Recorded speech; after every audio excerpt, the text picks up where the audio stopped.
High, আমি সুস্মিতা। আমার নতুন একটা ভিডিওতে সবাইকে অনেক অনেক স্বাগত জানাচ্ছি। আশা করছি সবাই খুব ভালো আছেন, আমরাও খুব ভালো আছি।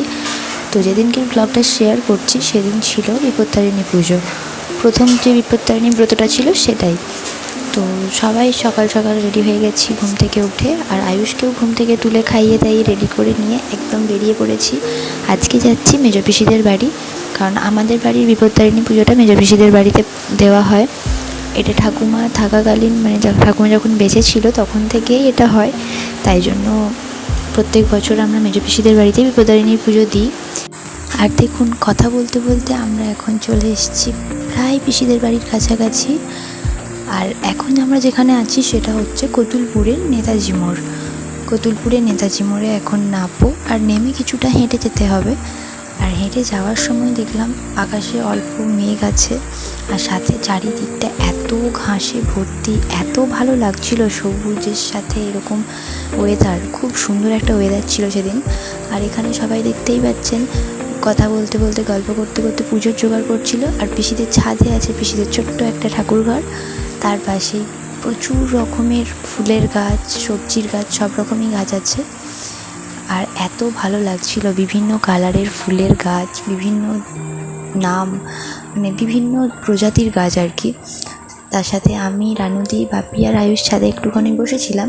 তারপর ওয়েদারটা দেখুন, খুব সুন্দর, বৃষ্টি নামার ঠিক আগে। তারপর নেমে চলে এলাম, বৃষ্টি পড়ছিল। আর এখানে যে সবাই পুজোর জোগাড় করছে, পিসি রান্না করছিল, আর দিদি আর পিসেমশাই পুজোর জন্য যে ডিঙে পাতা বলে না, ওই ডিঙে পাচ্ছিল। তারপরে একবার ছাদে গেলাম বৃষ্টি থামার পর, তখন দেখলাম ছোট দিদি আর ছোট দিদির মেয়ে আসছিল। আর বাপি গেছিলো ছোটো পিসির বাড়ি, বাপিও চলে এসেছিলো। তারপরে এখানে সবাই পুজো করতে বসেছে, পিসেমশাই পুজো করছিল, আর সবাই মিলে বসেছিলাম আমরা। এখানে দেখলাম পিসিদের, এটা সম্ভবত স্থলপদ্মের গাছ লাগিয়েছে। খুব ভালো লাগছিলো, টিপ টিপ করে বৃষ্টি পড়ছিল, সাথে ওয়েদারটা তো মানে কিছু বলারই নেই, এত সুন্দর ছিল। এখানে পুজো হয়ে গেছে, আর আমরা সবাই মিলে বসে বসে গল্প করছিলাম। আর আয়ুষের ঘুম পেয়ে গেছিলো, ও ঘুমিয়েও গেছিলো। তো তারপরে এই যে এখানে পুজোও কমপ্লিট, খাওয়া দাওয়াও কমপ্লিট।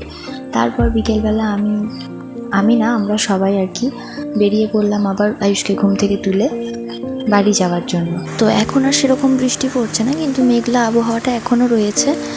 আর সবুজ প্রকৃতি দেখতে দেখতে আমরা বাড়ির পথে এগোচ্ছি। সাথে কিছুক্ষণ পর, মানে কিছুটা রাস্তা আসার পর দেখলাম একটা খাল পেরোতে হয়। ওই খালটা দেখলাম প্রচণ্ড জলস্রোত, মানে এত বৃষ্টি হয়েছে জল একদম উপচে গেছে আর কি, তার জন্যই এত স্রোত। তো দেখতে দেখতে আমরা চলে আসলাম বাড়ি। আর বাড়িতে এসে প্রথমেই সব কিছু গোছানো হলো। ভিডিওটা আজকে এই পর্যন্তই। ভালো লাগলে একটা কমেন্ট করে যাবেন।